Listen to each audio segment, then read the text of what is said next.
This is Eucomis, the pineapple lily. Completely hardy in most situations on ground that doesn't get waterlogged in winter. Has these interesting strappy fleshy leaves in like a rosette shape, and then a nice flower spike which almost looks like a pineapple. Got a little tuft of leaves at the top there, like the top of a pineapple.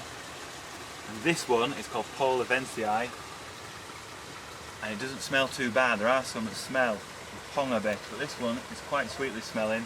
It's a large flower, very exotic. I wouldn't be without it in a garden.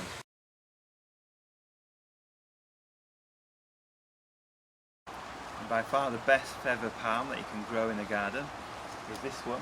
It's Jubaea chilensis. It comes from Chile and it's really hardy, down to -10, and if you persevere with it and grow it for long enough, it will grow into an absolutely huge plant with a trunk this wide and go right up into the sky.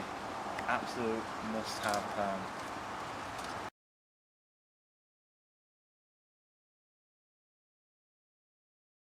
This is Yucca rostrata. This is a trunked yucca. Comes from Mexico. As you can see, tall trunk over many years and a large head of glaucous blue-green foliage. A little bit spiky. Gives a very nice desert appearance in the garden and a really exotic plant as well.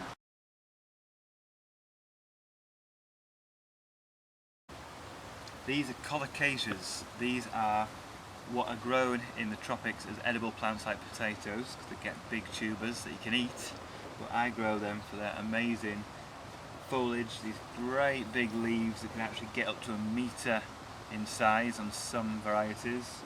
And this one, this is called pink china. Has really nice pink stems on the leaves, and they're like almost got personality, like little bobbin heads all looking at you.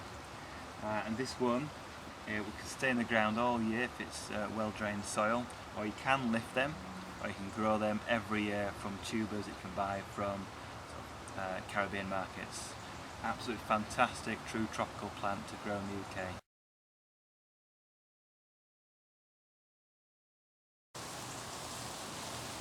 No exotic garden would be without bamboo, and this is one of my favourites. This is Jubaea gigantea from Chile, and it grows big. So the stems, you cut off the little side leaves and stems from the side that come out to leave the main culms, these large stems here, and these show off this beautiful pattern between the old leaf sheaths and the actual culm itself, or cane.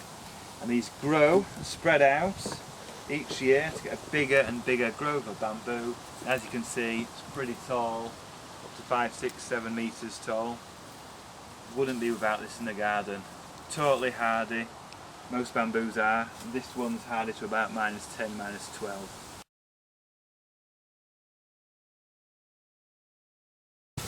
Another very easy but exotic looking plant is the Canna, which are these huge green or sometimes purple leaves, paddle shaped leaves that can be about 70-80 centimetres large, and they can grow up to 3 metres tall. This one has beautiful pink, shocking pink flowers that can come in lots of colours, from oranges and whites, reds and yellows. Very easy to grow. You can lift the tubers in winter, or you can leave them in the ground, cover them in some mulch, and they should come up the next year, no problem at all. Absolutely gorgeous.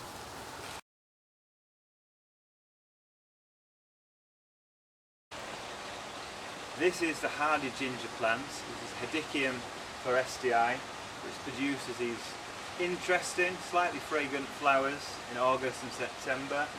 Whites and creams, but there's lots of other gingers you can try with orange, pinks and yellow flowers. These are left in the ground all winter. All we do is chop off the frosted foliage when it gets cold, put some bark or soil over the rhizomes at the bottom, which look like the ginger that you eat, and then in spring, come May, the shoots come up and have these beautiful large exotic leaves and sometimes fragrant flowers.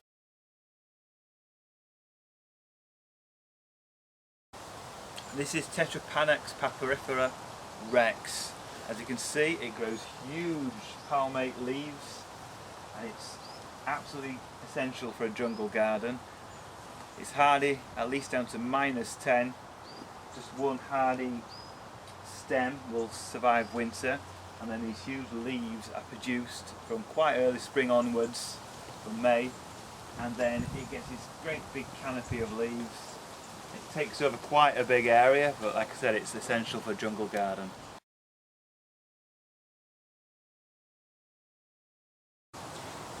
These are tree ferns. This is Dicksonia antarctica. This is the most hardy tree fern you can grow in the UK. Absolutely beautiful statuesque plants. This great big furry trunk and these beautiful green leaves like a shuttlecock in spring as they unfurl, and it's hardy down to about -8 to -10. Anything lower and you will worry about it.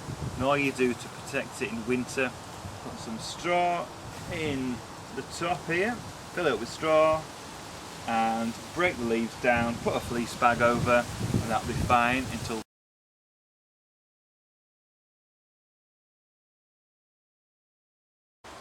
this is the hardy banana. This is Musa basjoo, a Japanese fibre banana, and it grows these huge leaves up to a couple of meters long on large pseudo stems that can grow much taller than this, way above my head, and it's hardy. So in mild winters or in mild locations the stems will stay all winter, and in cold places or in very bad winters they'll get cut to the ground, but then will reshoot in spring and grow these huge leaves, and if you're very lucky you may get some flowers and bananas as well.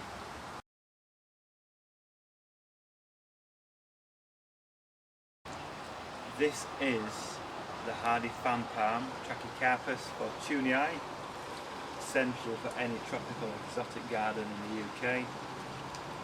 It grows many metres tall with these huge fan palm leaves, palmate leaves, totally hardy, down to -10, -15 without an issue at all.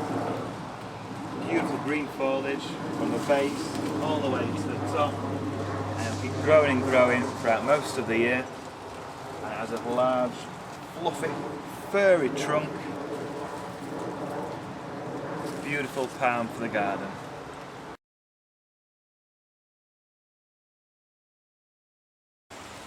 This is my #1 exotic plant for the garden. This is Ensete, ventricosum, and this is a banana plant, or relative of banana plant, grown in Ethiopia as a farm crop, and in this country plant it out in May and it produces these huge leaves up to 3 meters tall, and then each autumn you dig it up. You can either pot it up if you've got space to grow it in a heated place like a conservatory, or chop the leaves off, chop the roots off, store this trunk somewhere frost-free, such as a greenhouse, conservatory, or even the loft if you can lift it up, because it does get very heavy after a couple of years. Absolutely worth it. The best exotic looking plant for the garden.